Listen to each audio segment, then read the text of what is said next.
L'obélisque de la Concorde. Le plus ancien monument de Paris est bien loin d'être d'origine parisienne et n'a d'ailleurs pas été construit à Paris. Taillé il y a plus de 3000 ans sous le règne de Ramsès II pour orner le temple de Luxor, l'obélisque de Luxor a été offert au roi de France, Charles X, par le vice-roi d'Égypte, Mohammed Ali, en 1830. Ce colosse de granit rose d'Aswan de 23 mètres de haut, pesant 230 tonnes, a été érigé dans l'axe des Champs-Élysées et du jardin des Tuileries.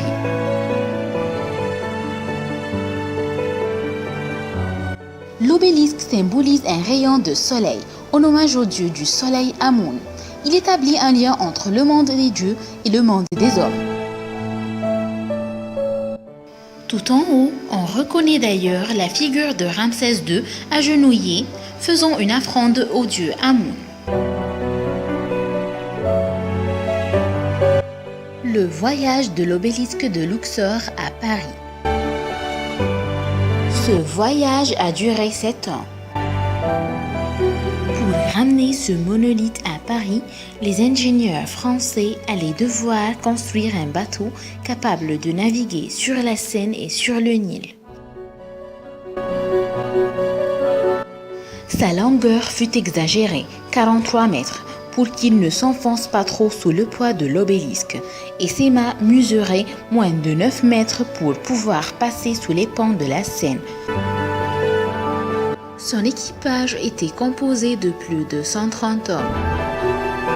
Pour amener l'obélisque du temple de Luxor aux bateaux amarrés aux rives du Nil, les ouvriers ont dû raser une trentaine de maisons sur plus de 400 mètres qu'ils ont mis des mois et demi à parcourir.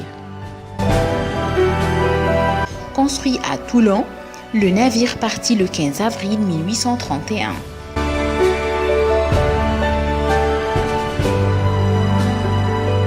Mais l'histoire n'est pas finie, puisque l'obélisque n'a été érigé sur la place que 3 ans plus tard. En fait, sa base d'origine représentait des babouins, dont le sexe était proémien, ce que le roi Louis-Philippe jugeait indécent. Il a donc fallu attendre qu'une nouvelle base soit sculptée. On peut toujours voir la base d'origine au musée du Louvre. Plus de 200 000 spectateurs ont pu assister à l'élévation de l'obélisque sur la place de la Concorde. Cette place a été choisie car elle représentait à la fois la royauté et la révolution. C'est là, entre autres, qu'ont été guillotinés Marie-Antoinette et Louis XVI.